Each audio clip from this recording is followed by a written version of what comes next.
Hello, dear members of the Soul Stories family. Today we will bring you a romantic love story, so let's get started. Don't forget to subscribe to our channel so you don't miss any meaningful stories. The grand ballroom of the Plaza Hotel in Manhattan, New York, shimmered like a crystal palace. Chandeliers hung high, casting a radiant glow that reflected off cascades of white roses arranged in elegant arches, each petal bathed in candlelight. The scent of expensive perfume mingled with the faint clink of champagne flutes, creating an atmosphere of irresistible opulence. 300 guests, New York's elite, interspersed with a few sharp-eyed reporters, filled the rows of velvet chairs, their gazes a mix of curiosity and judgment. This was the wedding of the season, an event expected to cement the legacy of the Whitmore family, one of the city's most powerful dynasties. But for Ella Monroe, the 28-year-old bride standing at the edge of the aisle, it was the pinnacle of a dream she'd scarcely dared to believe. Ella's fingers brushed the delicate lace of her wedding gown, an elegant but simple design, far removed from the ostentatious options Ryan had suggested. Her dark hair was swept into a loose chignon, a single pearl pin glinting under the lights. Her hazel eyes sparkled with a blend of joy and nervousness as she took her first step down the aisle, the string quartet swelling into a tender rendition of Pachelbel's canon. She was no heiress, no socialite, just a freelance artist from Brooklyn, raised in a cramped apartment above her father's deli. Her intelligence and resilience had carried her through art school, through late nights sketching in dim studios, through a life that taught her to guard her heart. Yet here she was, about to marry Ryan Whitmore, the charming, golden-haired scion whose smile could melt any defense. It felt like a fairy tale, fragile but real. The guests turned, their smiles polite, their whispers hushed. Ella caught sight of Lila Carter, her best friend, in the front row. Lila, a freelance journalist with a blunt streak, winked and gave a thumbs up, her bright red lipstick framing a mischievous grin. Ella's nerves eased slightly. Lila had been her rock through the whirlwind engagement, the one who'd warned her about Ryan's playboy reputation, but cheered when Ella insisted she'd seen his softer side. Further back, Margaret Whitmore sat ramrod straight, her silver hair immaculate, her expression unreadable. As Ryan's mother, she'd orchestrated much of the wedding's grandeur, though her approval of Ella always felt like a thin veneer over skepticism. Ella's gaze shifted to the altar, where Ryan should have been waiting, but only the officiant stood there, hands clasped, brow faintly creased.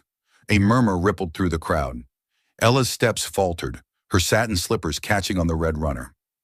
Where was he? Her heart thudded, a familiar fear creeping in. The shadow of her mother's abandonment, the day she'd woken at 7 to an empty kitchen and a note that read, "I can't stay." She shook it off. Ryan wouldn't do that. He'd promised a future. Through late-night texts, lavish gifts, the way he'd spun her around in Central Park. They meant something, didn't they? Lila was on her feet now, weaving through the aisle with the urgency of a storm. Her face was pale, her usual confidence replaced by something Ella couldn't name. She pressed a crumpled piece of paper into Ella's hand, her voice low and urgent. "Ella, I'm so sorry." Ella's fingers trembled as she unfolded the note. Ryan's scrawled handwriting stared back. "I'm sorry, I can't do this." The words pierced her chest, a sharp pain stealing her breath. The music faltered, then stopped. Whispers turned to gasps. Flashes erupted, their harsh light pinning Ella like a specimen under glass. She heard a woman's voice, Margaret's perhaps, mutter, "What is that boy thinking?" A reporter in the back row scribbled furiously, his pen a metronome of her humiliation. Ella's knees buckled, the note slipping from her fingers to the floor. She pressed a hand to her chest, willing herself to breathe, to stand tall. She would not cry, not here, not in front of these strangers who saw her as an outsider, a nobody who dared to climb too high. Her father's voice echoed in her mind, "You're stronger than you know, kid." But the weight of 300 stares was crushing, each one a reminder of the life she thought she could claim. She swayed, her vision blurring, and then a hand caught hers, firm, warm, pulling her from the abyss. She looked up, startled, into the piercing gray eyes of Nathan Whitmore. Ryan's older brother, the enigmatic CEO of Whitmore Enterprises, was a man she'd met only twice. Once at a tense family dinner, where his silence had chilled the room, and again when he'd nodded curtly at her engagement party. At 34, with sharp cheekbones and dark hair swept back, his tailored black suit exuded an authority that made people step aside. Nathan was Ryan's opposite. Where Ryan was light and charm, Nathan was steel and shadow, a man who collected rare books and ruled boardrooms with an iron hand.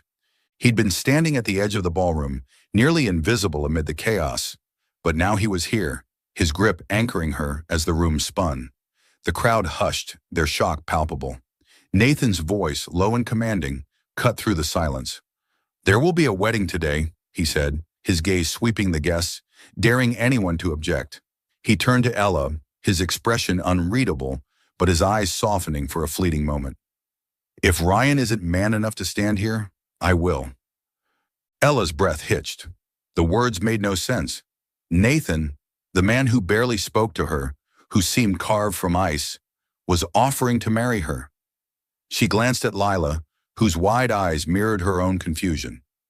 Margaret rose, her lips parting in protest, but Nathan's raised hand silenced her. The reporters leaned forward, pens poised, sensing a story that would dominate headlines. Ella's mind raced. She wanted to run, to vanish into the Brooklyn streets where no one knew her pain. But Nathan's hand was steady, his presence a lifeline in the storm. She saw the pity in the guest's eyes, the judgmental purse of Margaret's lips. If she walked away now, she'd be the jilted bride forever, her name a footnote in gossip columns. Her throat tightened, but she forced her voice to steady. "Why?" she whispered, for Nathan's ears alone. He leaned closer, his voice a murmur against the chaos. "Because you don't deserve this. Let me help you." The officiant cleared his throat, glancing nervously between them. The crowd waited, breathless. Ella's heart pounded, her fear of abandonment warring with the spark of defiance Ryan's betrayal had ignited. She didn't know Nathan, didn't trust him, but in that moment, she trusted her own strength. She straightened, her chin lifting, and met his gaze. "Okay," she said, barely audible.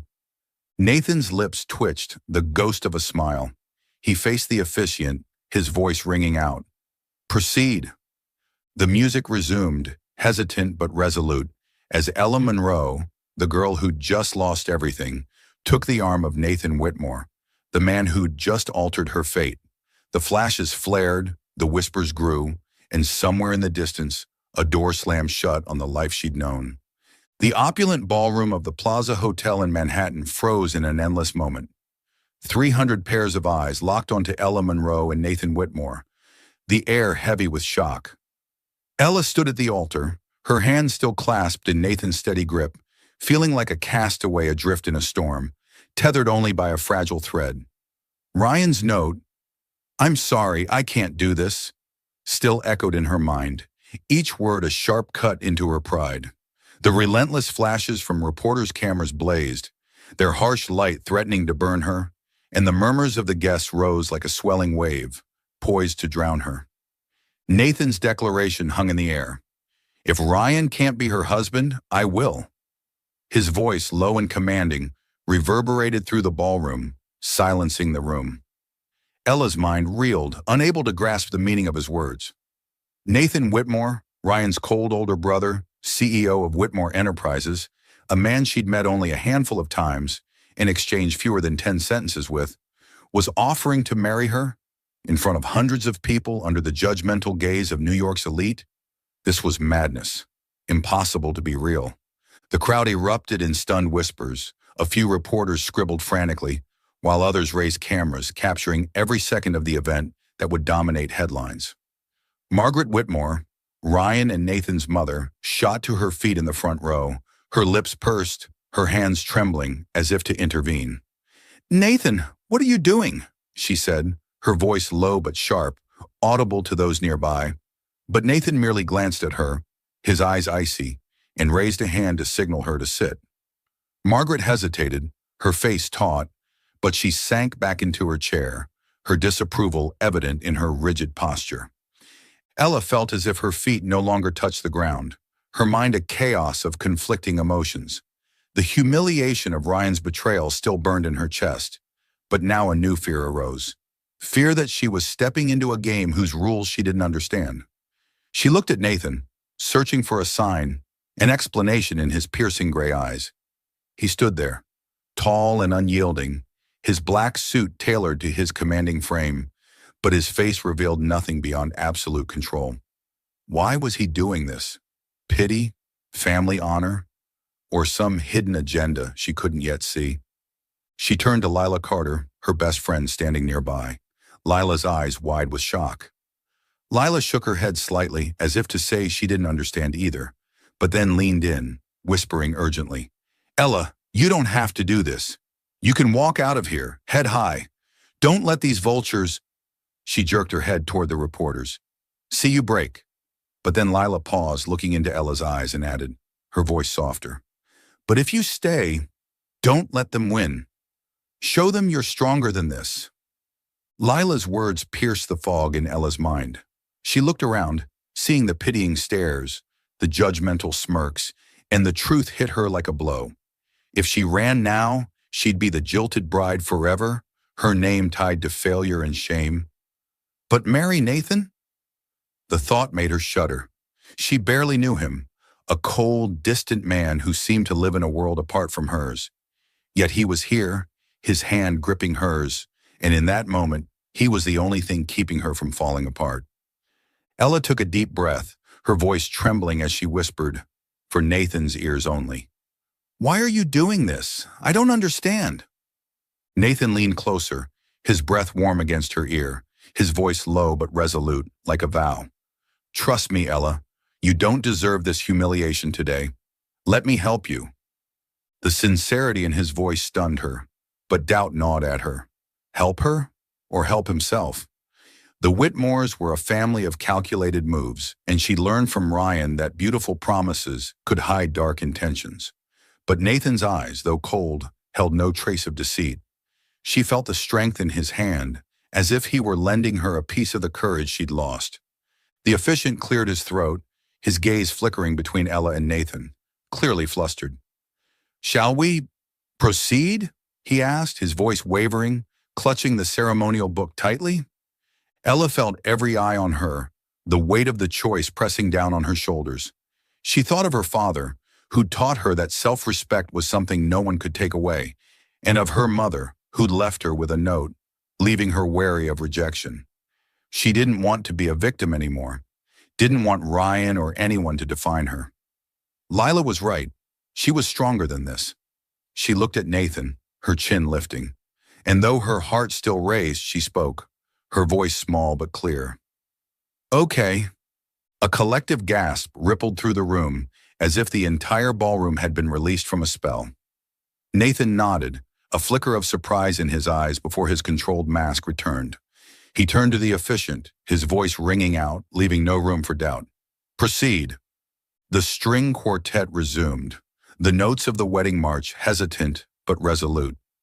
Ella stood there, her hands still in Nathan's, feeling like a puppet guided by forces she couldn't name. The vows were recited in a haze.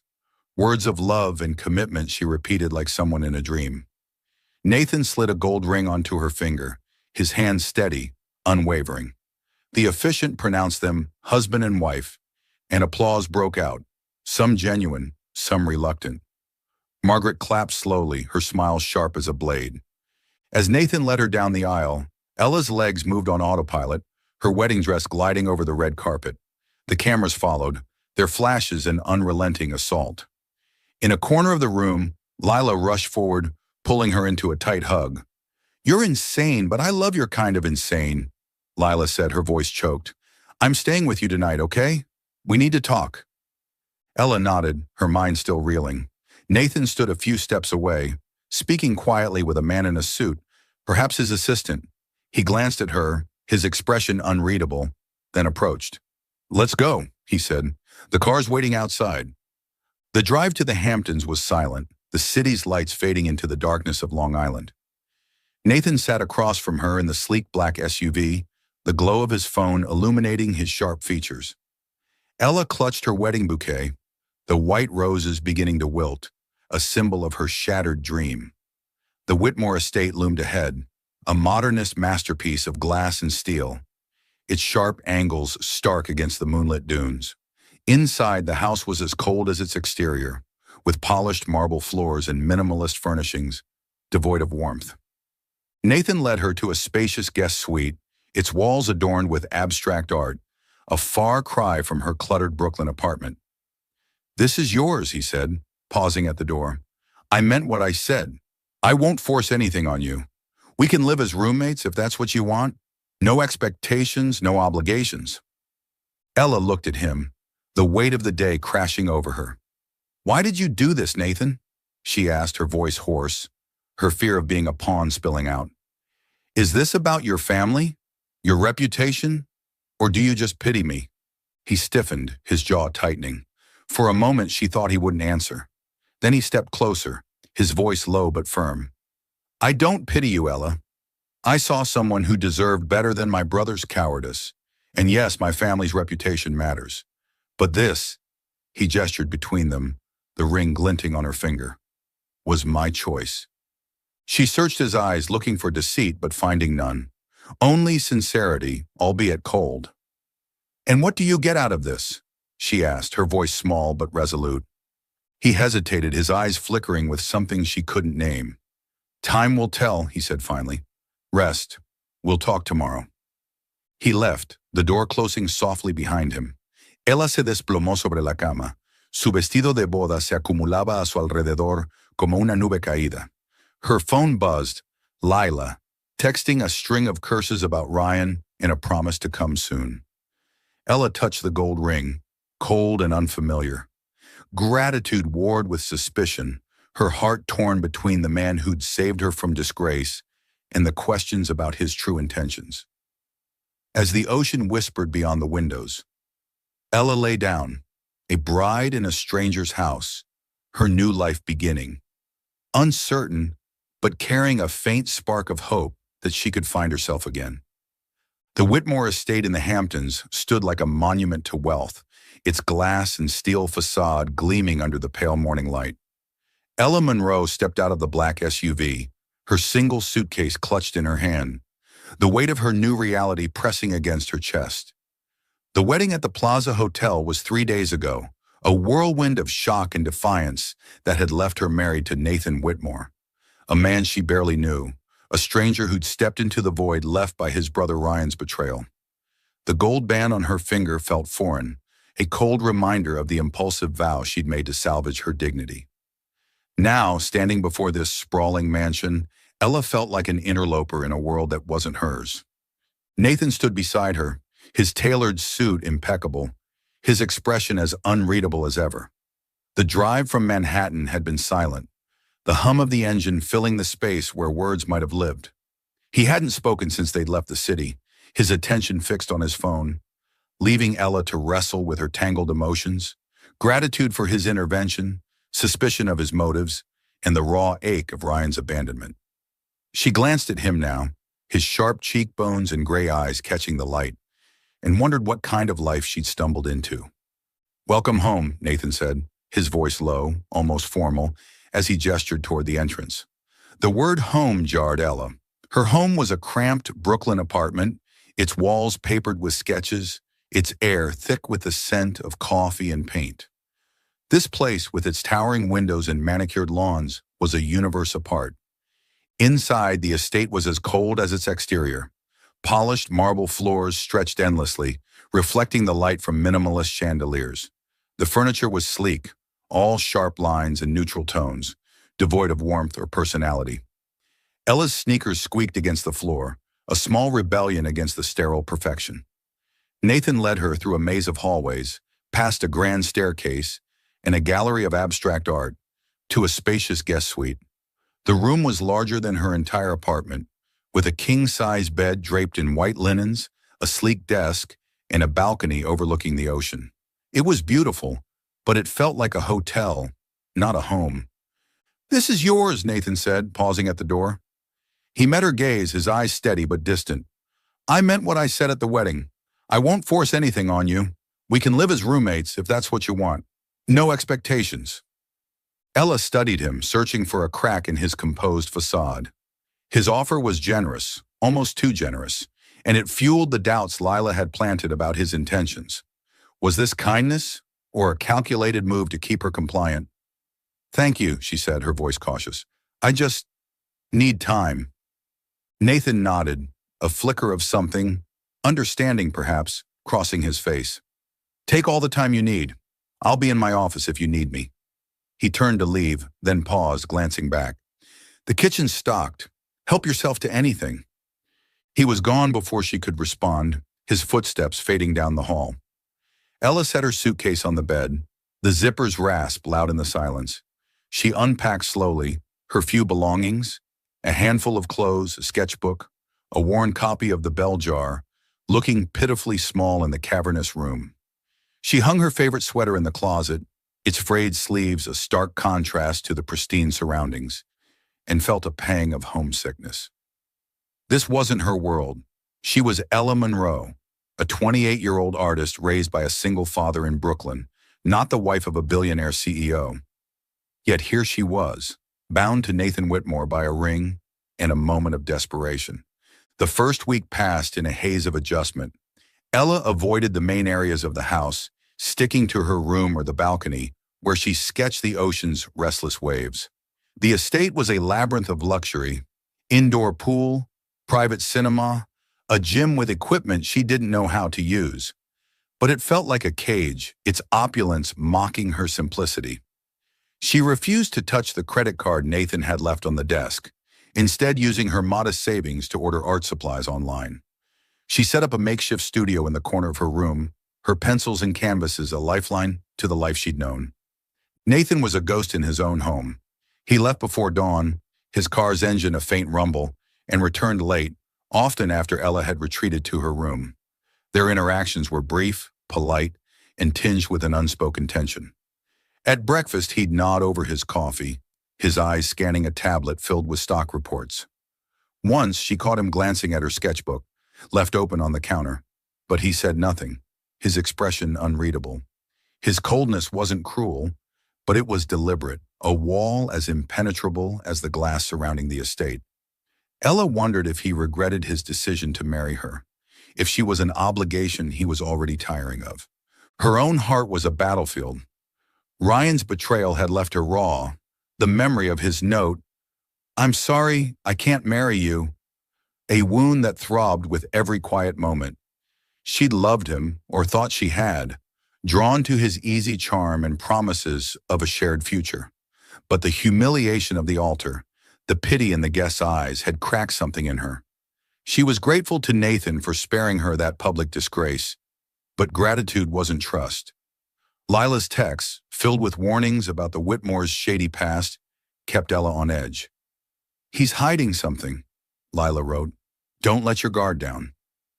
Yet there were moments when Nathan's actions belied his icy demeanor. One morning, Ella found a tin of chamomile tea, her favorite, in the kitchen, tucked beside a box of gourmet coffee she knew he preferred. No note, no explanation, but the gesture felt intentional.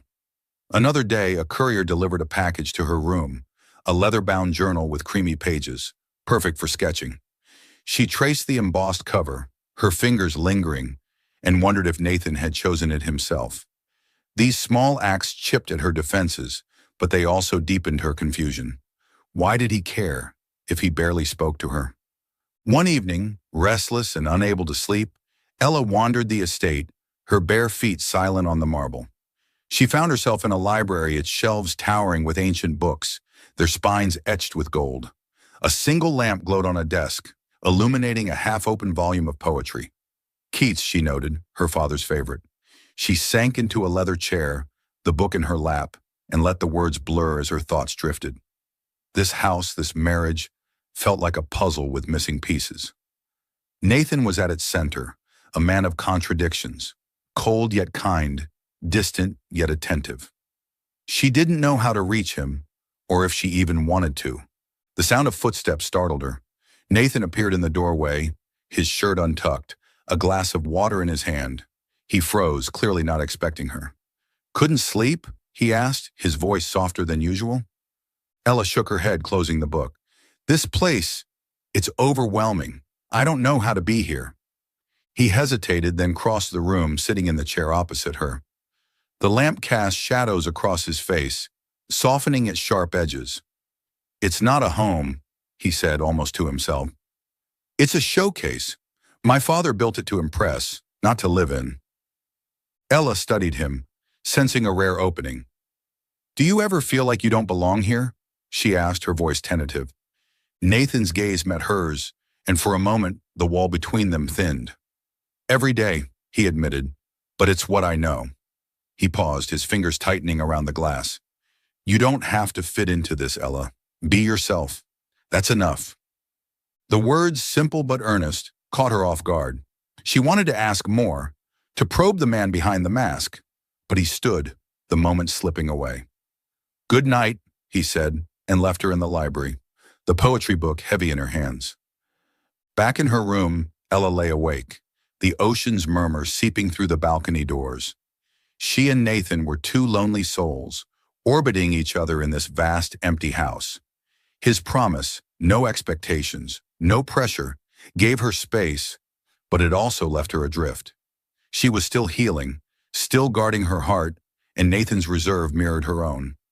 Yet in the chamomile tea, the journal, the fleeting honesty in the library, she glimpsed a possibility, a connection, however faint, that might one day bridge their solitude.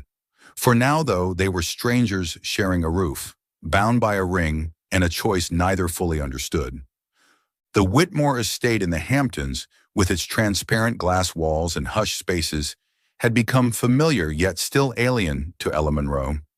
Nearly 3 weeks had passed since the impromptu wedding, and she was still grappling to find her place in this opulent world. She kept to her spacious guest suite, sketching the endless waves of the ocean or working remotely for a small Brooklyn gallery, clinging to her true self. A 28-year-old artist from a working-class family, not the newly minted Mrs. Whitmore of high society. Nathan, true to his word, maintained a respectful distance. His presence felt more through small but meaningful gestures. A tin of chamomile tea in the pantry, a leather-bound journal left on her desk, or an overgrown garden corner being restored into a studio. But these acts, though warm, deepened her confusion, intensifying questions about why he'd married her. Their shared life was a cautious dance, each maintaining an invisible wall. Ella raramente vio a Nathan. Él se fue antes del amanecer y regresó mucho después de que ella se hubiera retirado a su habitación. Their brief encounters, a nod over morning coffee, a fleeting glance when she left her sketchbook on the counter, carried a quiet tension. His reserve wasn't cruel, but it was deliberate, a shield she couldn't penetrate. Ella wondered if he regretted marrying her, if she was a duty he was growing weary of. Her solitude was punctuated by memories of Ryan, his cruel note, "I'm sorry, I can't do this," and the wedding day's humiliation. She'd loved him, or at least the image he'd painted, a charming man promising a future where she could be herself. Loved without fear of abandonment, but his betrayal had shattered that illusion, leaving her with unanswered questions. Why had he run? Was she not enough? These doubts mingled with Lila's warnings about the Whitmores' shady past, keeping Ella on edge, even as her heart sometimes wanted to trust Nathan's kindness. One overcast afternoon, as a light drizzle misted the windows, Ella wandered the estate, her mind too restless to draw. Lila's latest text, a cryptic, "Found some stuff on the Whitmores. Call me," left her uneasy, but she wasn't ready for more secrets. Seeking distraction, she roamed the hallways, her sneakers silent on the marble, until she heard sharp voices from the study.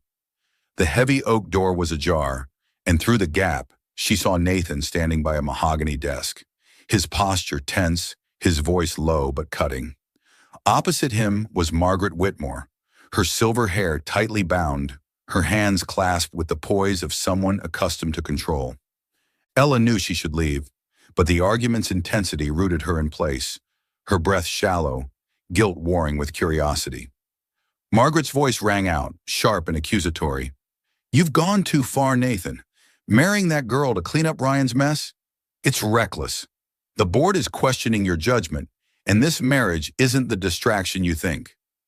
Nathan's response was icy, each word measured. Ryan left me no choice.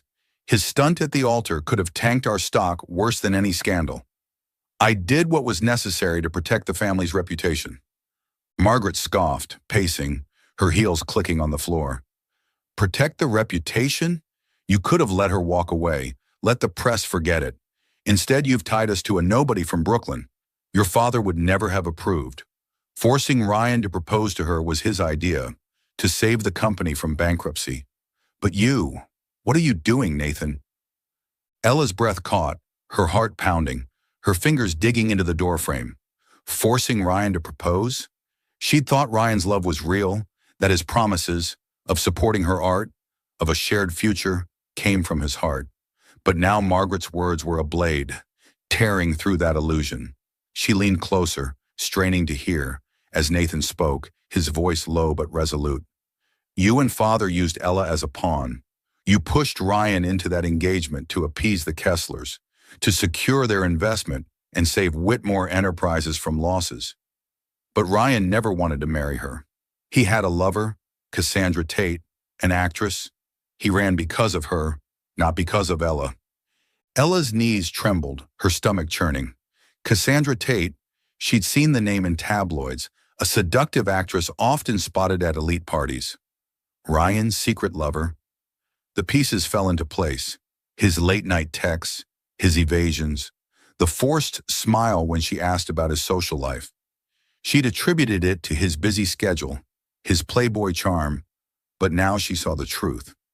She was a cog in a plan, a tool to save a failing company. The pain cut deep, but it also brought a strange relief. Ryan hadn't left because she wasn't enough, but because he was a coward, manipulated by his family and his own desires. Nathan's voice brought her back, now softer, almost angry. Ella isn't a pawn, Mother. I saw her that day, standing at the altar, facing the humiliation Ryan left her with. She didn't break. She's kind, warm, stronger than anyone in this family. I married her to protect our name, yes, but also because she deserved better. Margaret laughed, a brittle sound. Kind, warm. She's a nobody, Nathan. A poor artist from Brooklyn, with nothing but a few paintings and a sob story. You've made her our burden. If you truly cared, why not tell her the truth? That she was just part of the Kessler deal, and you're just the one picking up the pieces? Ella's nails bit into her palms, her breath catching. Part of a deal? The words echoed her deepest fear, that she was never truly loved, only a means to an end. She wanted to burst in, demand answers, but her feet were rooted to the floor. Nathan was silent for a long moment, then spoke, his voice barely audible. She'll know when the time is right, but I won't let you or anyone drag her into this game anymore. Margaret's heels clicked as she moved toward the door, forcing Ella to retreat into the hallway's shadows. The older woman swept past, oblivious to Ella's presence, her perfume lingering like a warning.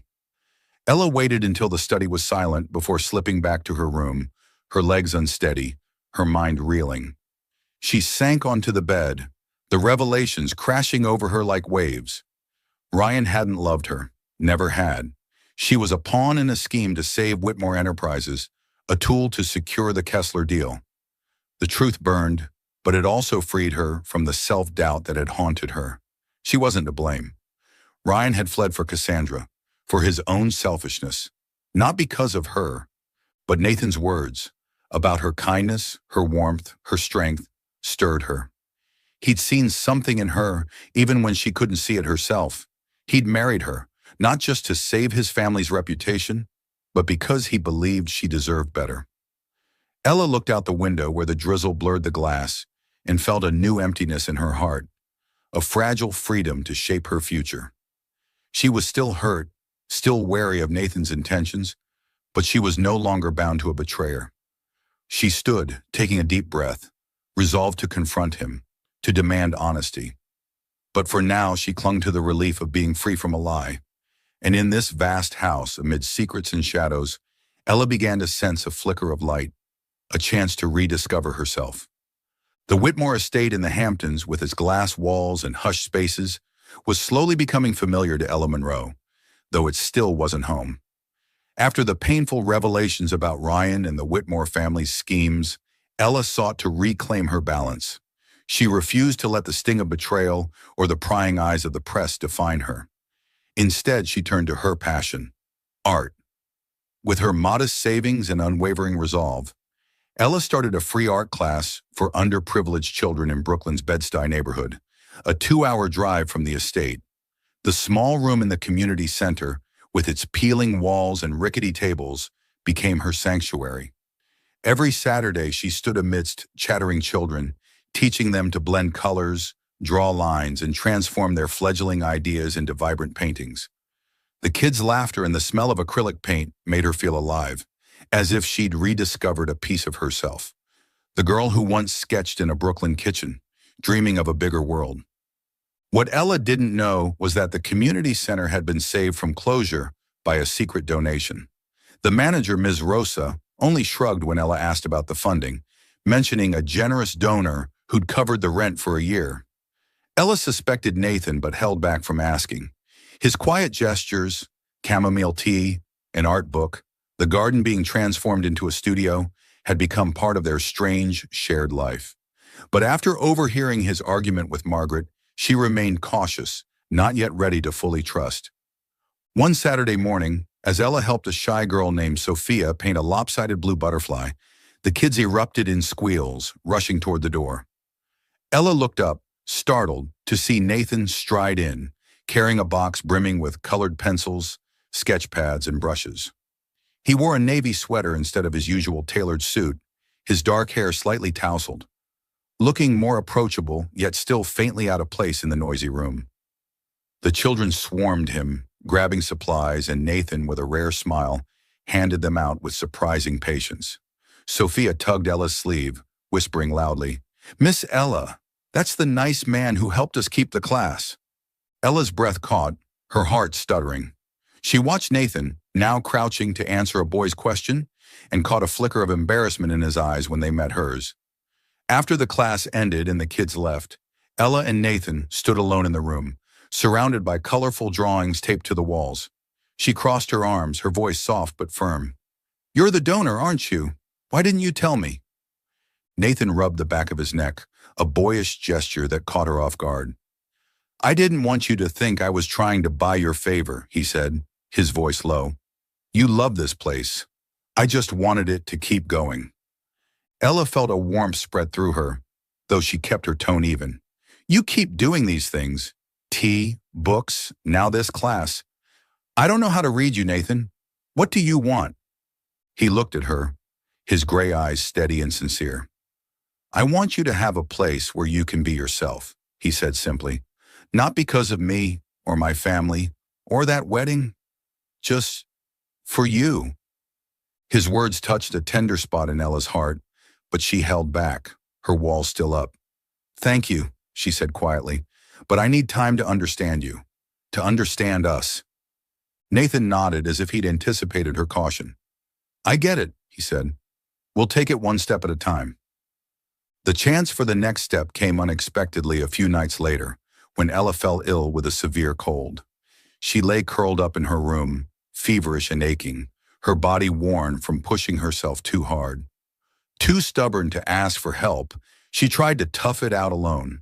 But near midnight, a soft knock roused her, and Nathan entered, carrying a tray with a steaming mug of tea, a bottle of cold medicine, and a damp cloth. He wore a rolled-up shirt, his hair disheveled, and for the first time Ella saw worry etched plainly on his face, a Nathan no longer the icy statue she'd first met. "You're burning up," he said, setting the tray on the nightstand. He placed the cloth on her forehead, his touch gentle yet decisive. "Why didn't you tell me you were sick?" Ella tried to sit up, her voice raspy. "I didn't want to bother you. You're always busy." Nathan's lips twitched, a faint smile. "Not too busy for this." He stayed through the night, checking her temperature, refilling her water, and coaxing her to take medicine. His presence was steady, comforting, and as the hours passed, Ella felt her defenses soften. In the dim glow of the bedside lamp, Nathan's guard seemed to slip too. When Ella, half delirious from fever, asked why he always kept people at a distance, he hesitated, then spoke, his voice low. "I was engaged once," he said, staring at the floor. "5 years ago. Her name was Claire. I thought she loved me, but she was after my name, my money. When I caught her selling company secrets to a rival, it broke something in me. I've kept my distance ever since. It's safer that way." Ella's heart ached at the rawness in his voice. She reached out, her hand brushing his. "I'm sorry," she whispered, "but not everyone's like that." He looked at her, his eyes softening. "I'm starting to believe that," he said, and the weight of his words lingered between them, a quiet promise. As Ella recovered, their dynamic shifted, small steps drawing them closer. They began spending evenings together, no longer strangers bound by a contract, but two people learning each other. One weekend, they tackled the overgrown garden behind the estate, pulling weeds and planting new flowers under the spring sun.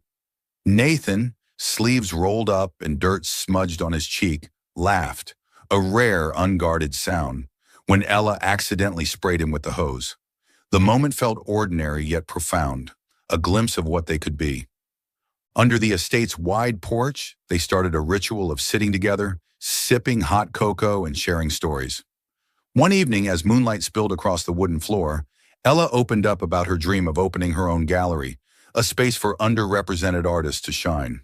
"It's probably a long shot," she said, tracing the rim of her mug, "but I want to create something that matters." Nathan listened, his gaze thoughtful. "It's not a long shot," he said. "You've got the vision and the heart." He paused, then added almost shyly, "I've been working on something too, a novel. It's rough, but I want to publish it someday, maybe under a pseudonym." Ella's eyes widened, a smile breaking through. "You're full of surprises, Nathan Whitmore. Will you let me read it?" He chuckled, shaking his head. "Not yet, it's a mess, but soon." These moments, gardening, cocoa, sharing dreams, wove a fragile thread of trust between them. Ella still carried the weight of Ryan's betrayal and the Whitmore secrets, but Nathan's actions spoke louder than her doubts. He wasn't the cold CEO she'd first met, nor the calculating savior she'd feared.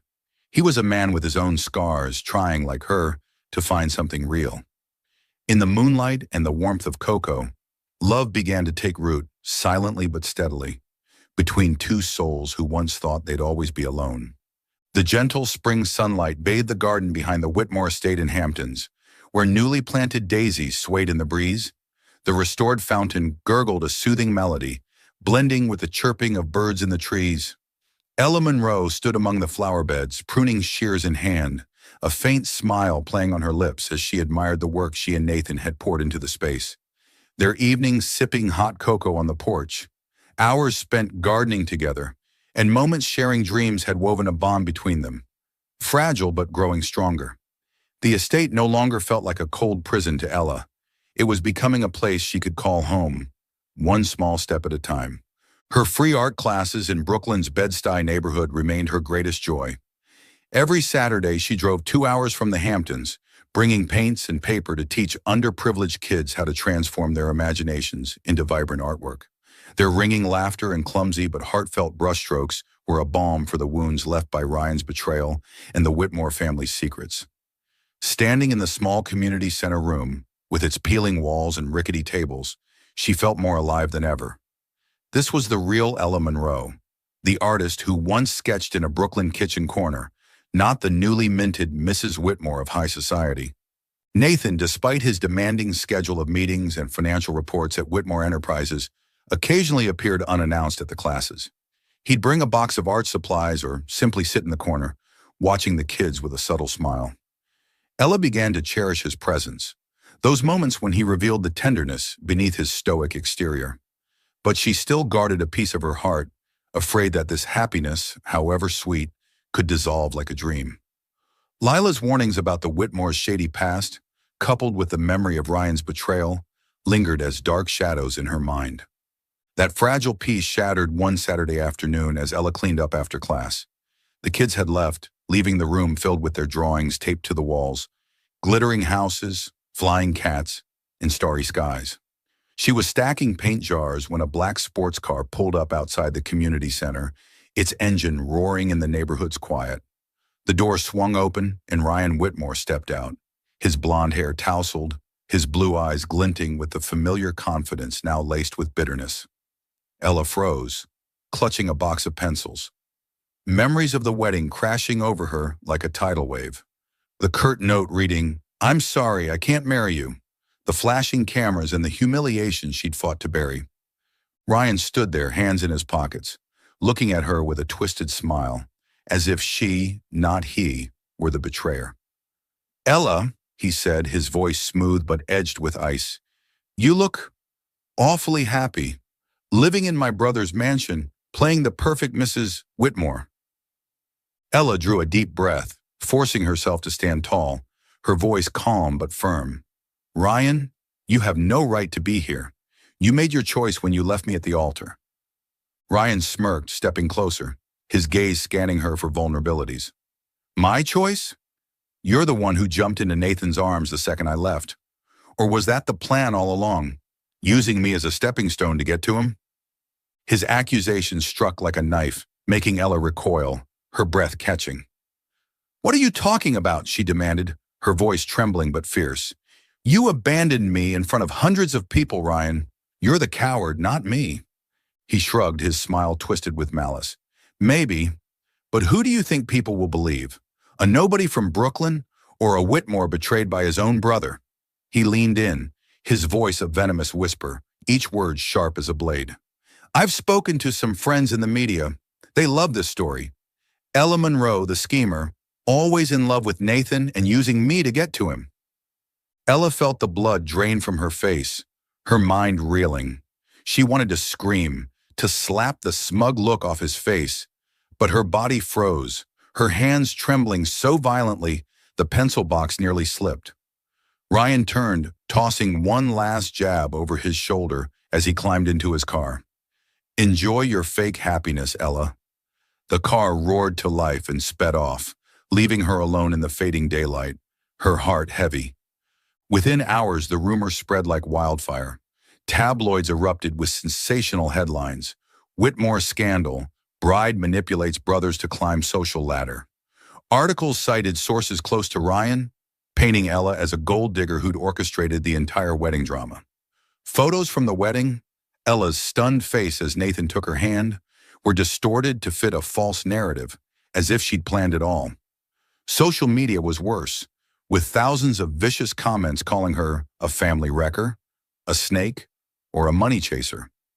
Some parents from the art class sent messages, questioning whether she was trustworthy to teach their children, and a few even pulled their kids from the program. Ella returned to the estate, curling up in her room, her phone buzzing relentlessly with texts from Lila and news alerts. She turned it off, feeling as if she were drowning in a raging sea. The humiliation of the wedding day resurfaced, but this time it was worse. She wasn't just a victim. She was the accused, judged and condemned by the public. She thought of Nathan, of their evenings on the porch when he spoke of his dream to write, of the scars left by his ex-fiancée. He didn't deserve to be dragged into this mess, to have his company, Whitmore Enterprises, which he'd fought to save, suffer because of Ryan's lies. A painful but clear thought flashed through her mind. Maybe she should leave. Leave the estate, leave Nathan, let him clean up this chaos without her dragging him down. She took a sheet of paper, her fingers trembling as she wrote, "Nathan, I don't want to be a burden. Thank you for everything, but I think I should go." But as she folded the note, a spark of defiance flared within her. Leaving meant letting Ryan win, letting his lies shape her story. She wasn't a schemer, not a gold digger, and she wouldn't let him steal the happiness she and Nathan had built from the wreckage. Ella tore the letter, the pieces fluttering to the floor. Tears streamed down her cheeks, but she wiped them away, stood, and resolved to stay, at least to face Nathan, to see whose side he would take. She didn't know if he would defend her or prioritize his company, but she knew she couldn't run anymore. She had stood tall at the altar on their wedding day, and she would stand tall again, no matter how fierce the storm. The next morning, the Whitmore estate was cloaked in a tense silence, as if the air itself were holding its breath. Ella Monroe woke with swollen eyes, the vicious tabloid headlines haunting her like a relentless nightmare. She shuffled to the kitchen, intending to brew a cup of chamomile tea to steady her nerves. But her mind was a whirlwind of Ryan's accusations, that she'd used him, that she'd always loved Nathan and orchestrated everything to climb the social ladder. Each article, each social media comment was a stab, cutting deep into the self-respect she'd fought to rebuild since the humiliating wedding day. She didn't know how much more she could endure, or whether Nathan, with all the tenderness he'd shown her, would stand by her or choose to protect his empire. Nathan stood at the kitchen counter, phone pressed to his ear, his voice sharp but controlled, like a general preparing for battle. "Call the PR team now. I want a press conference at headquarters today." No delays. He hung up, turned, and his expression softened when he saw Ella. She stood there, arms wrapped around herself, looking small and fragile in her worn sweater. "Are you okay?" he asked, his voice low, filled with a concern that made it seem as if nothing else in the world mattered more than her in that moment. Ella shook her head, her voice hoarse, almost a whisper. "No, Nathan, I'm not. Ryan, he's destroying me. And your company, I saw the reports saying your stock is dropping." Nathan stepped closer, his gray eyes locking onto hers, unwavering. "The company doesn't matter," he interrupted, his voice firm. "You matter more. I'll handle this, Ella. I promise." She looked at him, her heart pounding, a surge of emotions rising, hope mingled with fear. "Why are you doing this?" she asked, her voice trembling. "You could let me go. Let this die down. The company is everything to you, Nathan. Why risk it?" Nathan took her hand, his touch warm and steady, like an anchor in a storm. "Because I don't want to lose you," he said, his voice low but intense. "I've let too many things slip through my fingers. Dreams, trust, people I cared about. But you're something I'll fight to keep. I won't let Ryan or anyone destroy what we're building." His words were like a small flame, warming Ella's chilled heart, but fear lingered. She was afraid he'd change his mind, that the pressure from the board or the Whitmore name would outweigh his feelings for her. She nodded, not daring to say more, but inside a spark of hope flickered. Nathan squeezed her hand lightly before turning away, making another call to arrange the press conference. Ella stood there watching his back, wondering if this moment would mark the beginning or the end of their story. The press conference was held at Whitmore Enterprises headquarters in Manhattan, a gleaming glass tower rising against the city skyline. Hundreds of reporters crammed into the grand conference room, flashes popping relentlessly, the air thick with curiosity and hunger for a scoop. Cameras from New York's biggest networks trained on the podium, where an embossed Whitmore Enterprises logo gleamed in the background. Ella stood backstage, her hands clenched so tightly her nails dug into her palms, her heart hammering like it might burst. Lila Carter, her best friend, stood beside her, holding her hand and whispering encouragement. "He'll do the right thing, Ella. I know he's a cold bastard, but I see how he looks at you. He won't leave you hanging."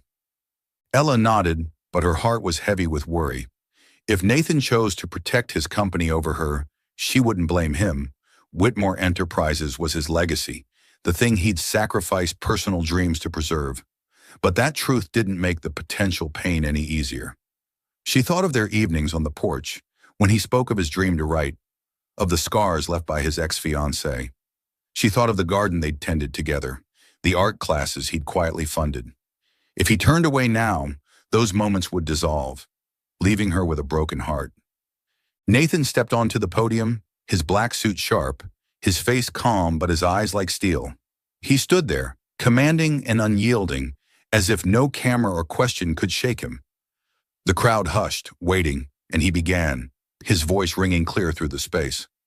"I'm here today to address the rumors about my wife, Ella Monroe, and my family." Murmurs rippled through the room, but he raised a hand, demanding silence, his gaze sweeping the reporters like a warning. "My brother Ryan has claimed that Ella used him to get to me. That's a lie. The truth is, I was the one who begged Ella for a chance." The room fell silent, the sound of cameras clicking like a storm. Ella's heart stopped. Her breath caught in her chest. Nathan continued, his voice steady but brimming with emotion, each word carved from his heart. On our wedding day, when Ryan abandoned Ella at the altar, I saw a woman who was strong, kind, and deserving of far more than my brother could ever offer. I took her hand, not because she needed saving, but because I wanted to be with her. Every day since, I've become more certain that it was the best decision I've ever made. The crowd erupted, applause mixing with shouted questions from reporters, but Nathan didn't waver. He turned to Ella, standing in the wings, his eyes soft but resolute. He beckoned her forward. Ella hesitated, her legs trembling, the flashes threatening to swallow her. Lila gave her a gentle push, whispering, "Go. This is your moment." Ella took a deep breath, stepping onto the podium, feeling as if the entire world were watching her every move. Nathan took her hand, pulling her close, his warmth easing some of her fear. And then, to the astonishment of everyone, he knelt, pulling a small silver ring engraved with daisies, the symbol of their shared moments, from chamomile tea to the garden they'd nurtured, from his pocket. "Ella," he said, his voice catching, revealing vulnerability for the first time in front of the crowd, "I didn't marry you to save anyone. I married you because I love you. Let me do this right, this time, from my heart." Tears streamed down Ella's face, not from shame or pain, but from an unexpected, profound joy she couldn't articulate. She looked into Nathan's eyes, seeing his sincerity, seeing the man who'd shed his cold exterior to stand here, placing his heart and reputation in her hands. She nodded, unable to speak, and Nathan slid the ring onto her finger, standing to pull her into his arms. She pressed her face to his chest, hearing his steady heartbeat, and in that moment, the world outside, cameras, reporters, rumors, faded away. The crowd exploded, some clapping enthusiastically, others yelling questions, but Nathan only held Ella's hand tighter, leading her off the podium. The conference ended with Nathan's vow to sue any outlet continuing to spread false rumors. He also revealed that Ryan had admitted his wrongdoing in a private family conversation, and Margaret Whitmore, though reluctantly, had sided with Nathan, cutting contact with Ryan to protect the family's reputation. Ryan, facing backlash from his own kin, vanished from the public eye, his reputation stained by the lies he'd sown. That night, back at the estate, Ella sat on the porch, the daisy ring glinting in the moonlight.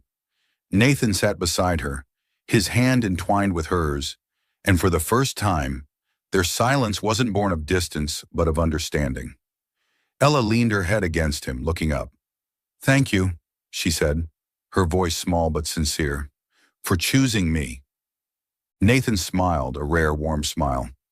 "I'll always choose you, Ella, every time." And under the gentle moonlight, they sat together, two once lonely souls who had found each other, ready to face any storm ahead. The sunset cast a golden glow over the garden behind the Whitmore estate in the Hamptons, bathing the blooming daisy beds in warmth. Twinkling fairy lights hung from tree branches, and the restored fountain gurgled a gentle melody, blending with the laughter and chatter of close friends. Ella Monroe stood before a simple wooden table, her white wedding dress flowing lightly in the summer breeze, her eyes sparkling with joy. This wasn't the opulent ballroom of the Plaza Hotel, where she'd once walked down the aisle in humiliation only to be abandoned by Ryan. This was a real wedding, simple but brimming with love, held in the very garden she and Nathan had nurtured, where each daisy was a memory of their journey. A month had passed since the explosive press conference at Whitmore Enterprises headquarters, where Nathan had knelt before hundreds of cameras, declared his love, and proposed with a silver ring engraved with daisies, silencing Ryan's lies. Ella still remembered that moment, Nathan's earnest gaze, the glinting daisy ring, and the feeling of her heart opening, embracing a love she'd once thought she didn't deserve. When she nodded, tears streaming down her face, it wasn't surrender or salvation. It was a free choice, a promise from her heart to his. They decided to hold a new wedding, not to flaunt or prove anything to the world, but to celebrate their love. The guest list was small, limited to those who truly mattered. Lila Carter, Ella's best friend, radiant in a sunflower yellow dress, serving as maid of honor. Ms. Rosa, the Bed-Stuy Community Center manager who'd become a dear friend, and a handful of friends from Brooklyn who'd shared Ella's struggles. Most special were the children from Ella's art classes, dressed in their best clothes, running through the garden, clutching drawings they'd made as wedding gifts. There were no reporters, no high society, no flashing cameras, just genuine smiles and the warmth of a chosen family. Nathan stood beside Ella, wearing a light gray linen suit, his dark hair slightly tousled in the breeze. He couldn't take his eyes off her, his gaze filled with admiration and a deep love he'd once hidden behind a cold facade. As they exchanged vows, his voice was steady but rich with emotion, promising to love and protect her through every storm. Ella, her voice trembling slightly, vowed to be his partner, not just in sunny days, but in the darkest nights. They exchanged rings, Ella's daisy ring and a simple silver band for Nathan, and when the officiant pronounced them husband and wife, the children's cheers and applause rang out, making them both laugh. The reception unfolded in the garden, with white silk ribbons draped overhead and wooden tables laden with simple but delicious food, sandwiches from Ella's favorite Brooklyn deli, pastries from a local bakery, and wine Nathan had selected from the estate's cellar. The kids ran everywhere, playing tag, while Lila led an impromptu dance under the lights. Ella and Nathan sat together, hand in hand, watching everyone revel in the joy, feeling a peace they'd never known. Lila, after a few glasses of wine, pulled Ella into a tight hug. "I told you so," she whispered, eyes twinkling. "That cold guy has a heart, and it's yours." Life after the wedding wasn't a perfect fairy tale, but it was rich with meaning. Ella continued running her art classes in Bed-Stuy, expanding the program with Nathan's quiet support. She began planning her biggest dream, a gallery in Brooklyn, a space for underrepresented artists to showcase their work and find their voice. She spent mornings visiting potential locations, sketchbook in hand to jot down ideas, and each small step forward made her feel she was living true to herself. Nathan, meanwhile, steered Whitmore Enterprises through the aftermath of Ryan's scandal. The company's stock stabilized post-conference, and he earned renewed respect from the board, not just for his business acumen, but for his integrity. But he was no longer the man who lived solely for the company. He made time for Ella, for their porch evenings where they shared hot cocoa and passages from the novel he was refining. He began sending early chapters to a publisher under a pseudonym, and whenever Ella read them, she saw a piece of his soul, profound, vulnerable, and full of hope. They weren't immune to challenges. The press occasionally dredged up the past, and some of Nathan's business partners remained wary due to old rumors. But Nathan stood by Ella, not just as a husband, but as a partner, ready to face any storm. There were nights when Ella woke, haunted by memories of the first wedding, but Nathan was always there, pulling her into his arms, whispering that she'd never face the darkness alone again.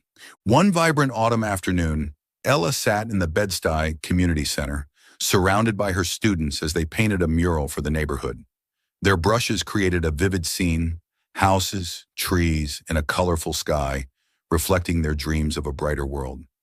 Ella, in a paint-splattered sweater, was guiding a girl named Sophia on mixing blue hues when the kids erupted in cheers. Nathan walked in, carrying a box of cookies and juice for them, a warm smile on his face.